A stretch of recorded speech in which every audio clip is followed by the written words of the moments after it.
Hello and welcome to the 7th weekly, now starting to become bi-weekly WMPCS Cringecast. On my crew, I have David. Yeah. Kaden. Here. And Bruce. Present. And today we're going to talk about the Civil War. Let's see, David, do you want to start us off? I'd love to. My thing, I just, the height of the Civil War was a big part of the Civil War, or the peak, you would say. It happened between 1862 to 1864. Well, actually, I think it's 64. And in that time period, you saw many battles. I'm talking Gettysburg, Gaines' Hill, Shiloh, a bunch of battles. In that time, Union General George McClellan was, what's the word I'm trying to look for? Demoted from Lead General of the Union Army to, I don't know what he ended up doing, but Abraham Lincoln just didn't like him, so he just kind of, That's not how elections work, David. I'm not talking about elections. I'm talking about. They're just like, no, we don't like you. We need. No. But the thing is, I'll do some backstory around this. George McClellan was the original leader of the Union Army at the beginning of the Civil War, and he did it for a couple of months, but he did a really bad job.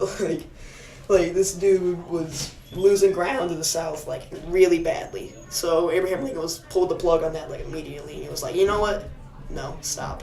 And then, as people know, Ulysses S. Grant became the lead general of the Union Army. So that's it about George McClellan, but that was just the beginning of the peak, you could say. And then after that, as previously said, you had a bunch of battles. The Civil War became escalating. People, died heavily. Civil War is often known as one of the most bloodiest wars in American history. So. And definitely, but the height of the Civil War is mainly, about people getting dying, replaced and going into battle. Yeah, people being treated in the worst possible way, Yeah. People failing in what they're doing, Especially being treated in the worst possible way would actually be their medicinal things that they had back in the day. And I think, Bruce, you made something about that? Oh, yeah. As I was saying, Nate, sorry, shook the table. Hi, I'm Nate, how you doing? Yeah. But we're saying, David, was you're right about the war being brutal. It wasn't just on the battlefield, but even at their own safe spots, the medicine, even there was brutal too, such as, let's say, if you took a bullet to the leg, then really the only choice you had was to use... amputee? Yeah. That's one of them, yes. She took an arrow to the knee. Before, gosh, no. This is the cringe cast. It's just the cringe cast after all. It is the cringe cast. It is. Okay, so now, if you took a bullet or an arrow to the knee, they'd have to, not much an arrow nowadays, but they would take these large prongs and they'd either have to dig it in. If it's not too deep in, they could just take the prongs and dig it out almost. But even then, that'd be cutting off a large amount of your leg. Things have changed, man. It's yes, crazy. And then there's lead poisoning. To prevent that from flowing throughout your body, you have to amputate the leg. I mentioned diseases and all that kind of thing was throughout the medicine of the Civil War. And I have a thing down here that says, every 2 people... Here, actually you can't find it. Dang it. Here it is. For every 3 men died in combat, 5 men died of disease. That kind of reminds me of World War I. How a bunch of people died of disease more than people died of artillery or gunshots or something. You know? I think it's the time period. You got that. The world was slowly advancing. Well, not slowly, quickly advancing, and the world, guns, artillery, warfare was advancing. And with that, Sorry if you can hear my keys clicking. You definitely can. Yes. And even then, Dave, when you're on the battlefront, especially not nowadays when you can just drop off a crate with medicine in it. No, you can. I know, you can't do that back then. Because they didn't have planes. You had to get 50 dudes out there, You had to get... The most you had was a horse and a doctor on it. Yeah. That's zero. Horse with a saw. Yeah. It's funny you mention about World War I, the diseases, the deaths from diseases, because actually 2 million deaths out of the 6 million that was in World War I died because of infections or disease. So that's pretty much 1/3 of the entire battle was disease deaths. Sorry, we're doing a little setup switch around, so if you can hear shuffling, we're sorry. Yeah. Why would what you... was I know, that was really weird, okay. Hey, Mr. Hey, Mr. Mitchell. Hey. Nice of you to join us. Special Hey. surprise guest. Look at- Mr. Heyo, Mitchell. heyo. Hey. Oh yeah, that It's was really Civil loud. War. Oh, gee. So what are we talking about, Dennis? What do we got going on Just quiet here? down now. Civil War. Oh, gee. So what about the Civil War we got going on? Nate, you were talking about World War One, the correlation there with the Civil War. Yeah, World War I correlation. Most of the people, like 1/3 of the people in the war, actually died of diseases, and so we were just talking about medicinal purposes and diseases. You can probably hear me in like either ear right now. So I have two mics, just like being pushed in my face. Diseases are an important part of history, often overlooked as a significant factor. The Great Flu epidemic of World War I drastically changed the outcome of World War I significantly. It changed Spanish influences. Most of their soldiers were actually in bed rest or in the hospital because of the flu. What was that, Nate? You're out of the podcast. Go. What? Actually, you've been signed out. The tides of turn. I will take over for him, except I don't know his paper, so I'll just be hosting. Dylan will now take over for me. Bruce, you've been in enough of these to know for you to host it. I take Oh, yeah. that back. Oh, okay. Alright. Take Go the ahead, reins. Dylan. You can look at my paper if you want. Dylan, just use my paper. It's fine. Just read it. Yeah, yeah. Well, Bye, folks. back Bye, brother. back to Bye, the You don't back have to the Civil War. Yeah, what Civil he War. said, A whatever lot that was. of interesting things going on. I think we're talking about diseases, I believe. Oh yes, Yes, diseases. Bruce, please. Oh, I continue. got. Yeah, back to what we were talking about. Yeah, and Go ahead, Bruce. I think Nate was talking, but I guess I take the reins, like he said. So yeah.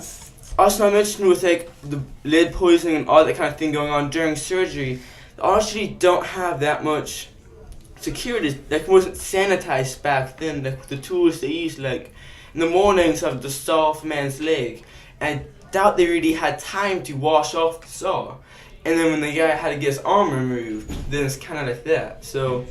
Really? No. They won't clean that? You don't Well, I think? imagine not that well. They didn't have hand sanitizer. back then. Sanitization. Oh, is well, I wonder when soap. Well, they probably use soap.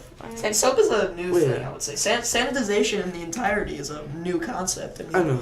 People didn't really care about, things getting infected back then, It Yeah. was just little Johnny got infected with the flu yesterday. Hope he's dead. See you later. Yeah. Oh, Take a Bruce, long nap. boy, were you wrong. Soap was invented in 28 BC. Well, I'm sure it was. Bet. Well, okay then. Well, when, 28,000 B. Wait, 2,800 does it BC. say where? If it's in like China, then it's not the Chinese didn't yeah. get their stuff out to people a lot of the time. Yeah. So Chinese. Yeah, were but weird. it would be spread out by then. I mean, I don't seriously. know. It wouldn't actually. No. Yes, it would, David. I mean, the Chinese they kept a lot of stuff. They wouldn't had keep the they had secrets that writing much. for They would 1,000 not years. keep the secrets that much. They used Yeah. printing for 1,000 years. You're We didn't know wrong. about printing. You're wrong. Yes, and fireworks. But now, if I may correct myself, Dylan, what I mean to say is it did have soap, but there's no guarantee how well they washed it. Yes. No, yeah. So it's like if you're on a battlefield, the least thing you'd worry about is doing a good job washing it off. Like I'm sure overnight they washed them off well, but in the middle of a battlefield, Well, if you, your main concern would be keeping them alive, not really I hygiene. kind of disagree with that, Bruce. Oh, Um, please continue, Dylan. Yeah, I feel like they would be cleaning them often because. No, I like to disagree with Dylan's disagreement. Thank you, David. Like they be clean, not a lot. I mean, might I remind you, the Civil War was one of the most bloodiest why do I say battles? Wars in American history. I mean, They had bloody battles though. yeah, bloody battles, bloody wars, bloody. just because a bunch of people died doesn't mean they're not cleaning. But their you don't understand the stuff. level of people. I mean, we're talking like 30 people Everybody. Everybody. every Yeah. couple of hours. I mean, that's not a lot of people. It's not a lot of time you can invest on one person. Bloody cleaning all their wounds, making them not, Yeah. I don't know. Yeah. Agree to disagree. Okay. Agree to disagree to disagree. There you go. There you go. As we continue on, another big influence on the Civil War was Abraham Lincoln. Abraham Lincoln was born in 1809 Mr. Mitchell's back. in Kentucky Guess who's back? and Guess who's back? moved Back to in- Illinois later, where he became a lawyer and then eventually became the president. Lincoln was one of the most impactful people of the Civil War. Yes. I mean, no I question. mean, you can't debate Oh that. yeah. You can't. Yeah. Yeah, the war, history has changed. If Abraham Lincoln wouldn't have impacted the war, then like everything would have changed. It's just a big topic to get into, but yeah. Yeah, Abraham Lincoln probably had the biggest impact on the war with all his influences and all that kind of stuff. That's stuff.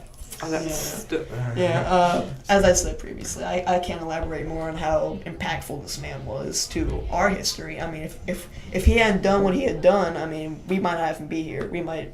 I mean, there's no telling what could have happened.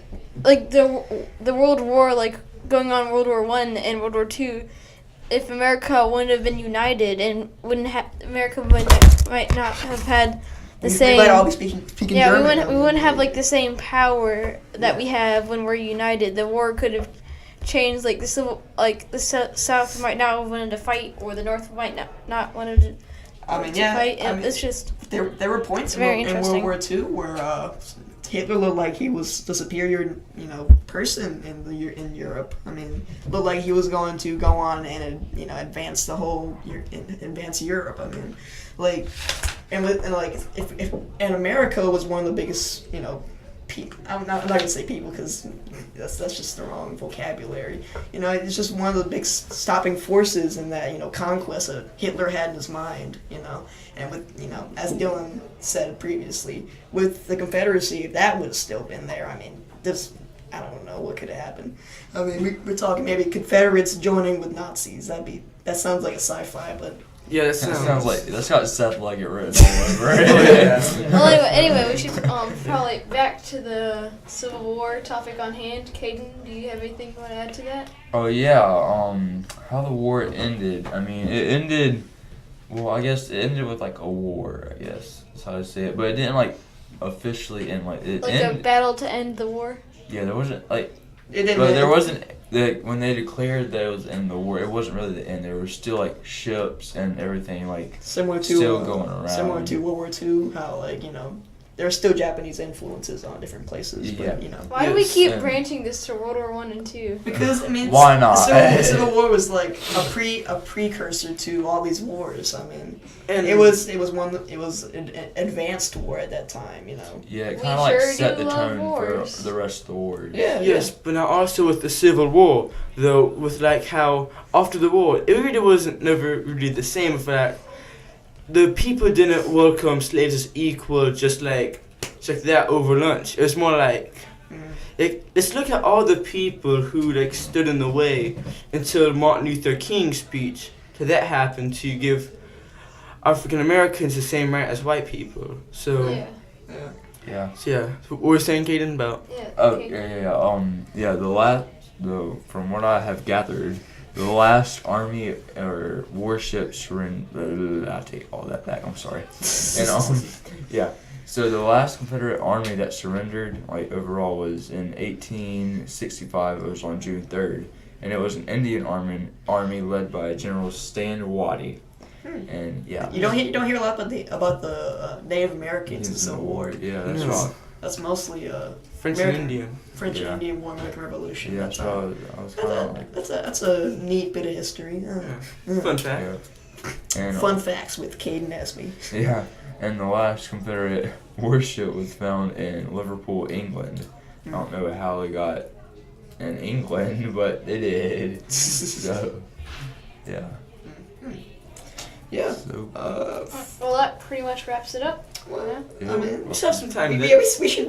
I mean, we could go on. We could go on about this. This is This is a very wide big. spanning topic. A very Yeah, but- broad. Oh yeah, I mean, Very, this isn't like people talking about a little blip in history that happened and then just disappeared after a long time. Civil War had a lot of as I keep on saying, impact, but that's just it's an overused word, but it's a very descriptive word. oh yeah. Yeah. Because they kind of also like set the tone for America with the Civil War. Because all countries have had their hiccups with. But the Civil War was kind of like our war, like America's first war to get America pointed in the right direction. Because keep in mind, like with Greece and other countries, America is new.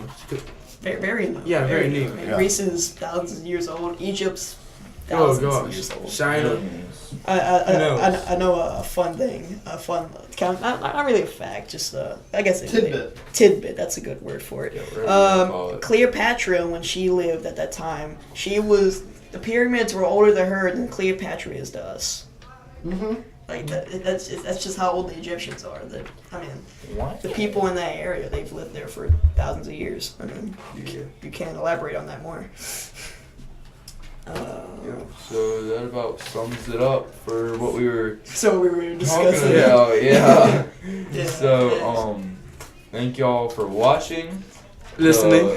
Listening. I mean, Thank you This for- is spying on Thank you us. for watching the audio. yeah, thank you for watching the audio of the podcast. As Nate said earlier, it is bi-weekly now, I guess. But Depending on how we feel. yeah, Yeah. Really what he well. said. Depending on that mood. Whatever- Depends on how much work we have for the week. So Yeah. That's really it. Got a honestly. big topic coming up in math. I don't feel like doing this. This Yeah. has been the 7th podcast.